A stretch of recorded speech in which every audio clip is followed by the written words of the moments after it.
Welcome back into CBS Sports HQ. So a couple more tight ends are off the board when it comes to free agency. Yesterday we saw Jonnu Smith head to the Patriots on a 4-year deal. Also late yesterday, Gronk signing a 1-year deal to stay with the Bucs. And then today the Patriots, again, snagging yet another one, a big one, Hunter Henry. So you can see where they all rank in 2020 and non-PPR. But what can we expect from them in 2021? Let's welcome the host of Fantasy Football Today, the fantastic Fantasy Football podcast, Jamey Eisenberg. All right, Jamey, let's start with Hunter Henry. Now with the Patriots, along with a whole bunch of other people. So what about his fantasy outlook there?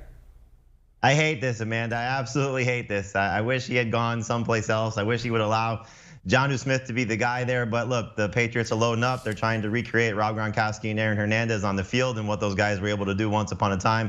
But they're not the same caliber of tight ends. Obviously, the quarterback is not the same. There's not a high volume of targets to go around, a high volume of passes to go around. So this is bad news. This is not a good situation for fantasy. I think Hunter Henry is still the better of the two based on what his touchdown potential should be. But I don't really want to draft a Patriots tight end. I'm going to try to avoid Hunter Henry and Jonnu Smith in 2021. You mentioned the Patriots, they're trying to recreate Gronk. Of course, Gronk staying with the Bucs yet another year with his BFF. And pretty much everybody else almost so far on this offense. So where does he rank for you right now amongst the tight ends? Yeah, he's not a starting option. You know, this is a guy that had a great Super Bowl performance and he had some great moments during the 2020 campaign.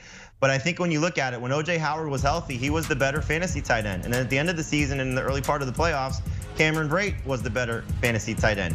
They have two great wide receivers that we know about, Chris Godwin and Mike Evans. We'll see what they do to bring back Antonio Brown or maybe potentially replace him. But with Scott Miller there, with Tyler Johnson there, I think they have enough wide receivers to not have to focus on Gronk. And this offense doesn't focus on Gronk. It's kind of been Bruce Arians' MO as a play caller and head coach. Brady changed that a little bit because he likes using his tight ends. But you know the rumors that are out there. They may be looking at James White, which is a great pass-catching running back. They'll certainly do something to address that position if they lose Leonard Fournette. So Gronk's going to have his moments, but not enough to make him a solid fantasy contributor. So he's a guy that I'm probably going to avoid on draft day as well. Jamey, speaking of the Bucs, running back Leonard Fournette still out there. Reports are the Seahawks are interested in him, as are, shockingly, hold your breath, the Patriots.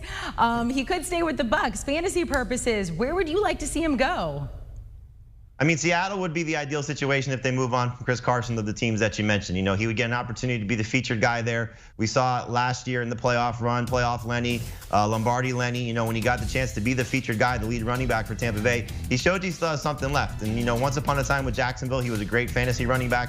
That was as early as the 2019 campaign. So he still has a chance to be a very good fantasy contributor. So hopefully he gets an opportunity to be the featured guy. If he goes back to Tampa Bay, you know he's going to share with Ronald Jones and again, all of these great weapons that they have. So that wouldn't maximize his potential. With the Patriots, he'd be in probably a crowded backfield with Sony Michel and Damian Harris. So it wouldn't be the ideal situation. But in Seattle, with what they want to do, with what Pete Carroll and Russell Wilson are fighting about, you know, running the ball a little bit too much, I think if he does replace Chris Carson, that's the best situation of the teams that are looking at him right now. All right, you hated Hunter Henry to the Patriots. Maybe you'll get your wish here, and he ends up in a good situation. Let's move on to Carlos Hyde signing with the Jags. Of course, we are anticipating Trevor Lawrence as the quarterback there. So, Jamey, what is the fantasy impact and also the impact, however, on James Robinson?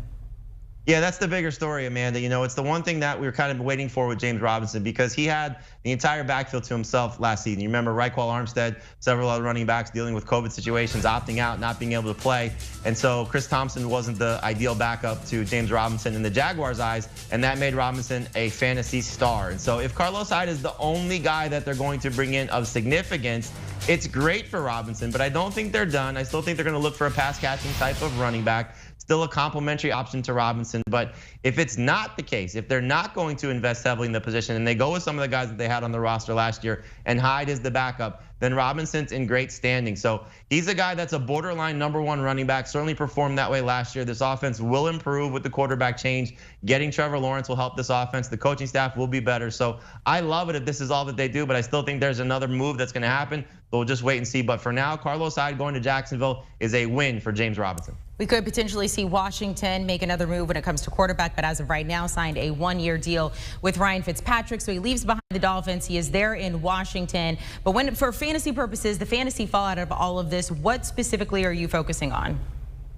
Well, I think for Fitzpatrick, this is a good destination for him because this is a team that despite what, you may think of some offensive shortcomings, remember they used 4 quarterbacks last year when you factor in Alex Smith, Taylor Heineke, Allen, and Dwayne Haskins. They threw the ball 601 times. That was in the top half of the league. And so if you're gonna allow Ryan Fitzpatrick to come in and throw the ball an average of about 37 times per game, hello, that's gonna be a lot of fun for fantasy and a lot of fun for the Washington football team and their fan base. So I think he's gonna be a guy that could be a potential streaming option, certainly a starting option in 2 quarterback and super flex leagues.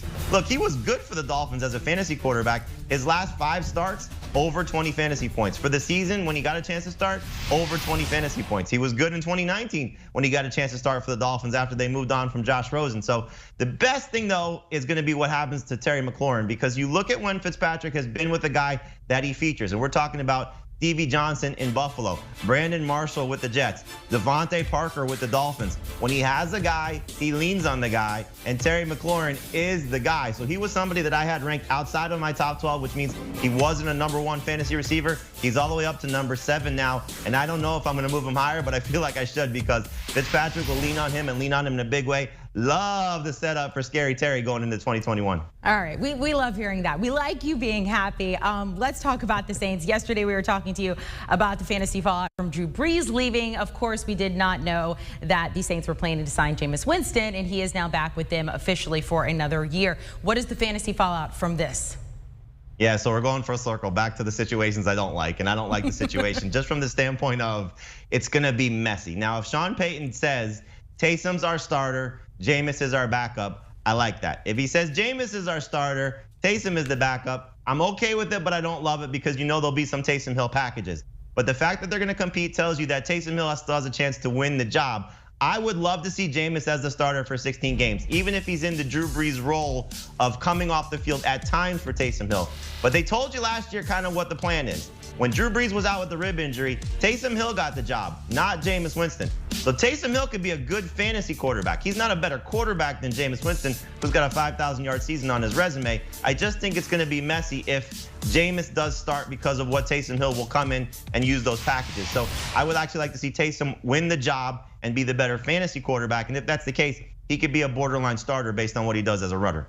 We started with the sad Jamey Eisenberg. We got a happy one there for a second. Now back to sad Jamey Eisenberg. However, if you want to see a happy Jamey Eisenberg, make sure to download it. Jamey, thank you.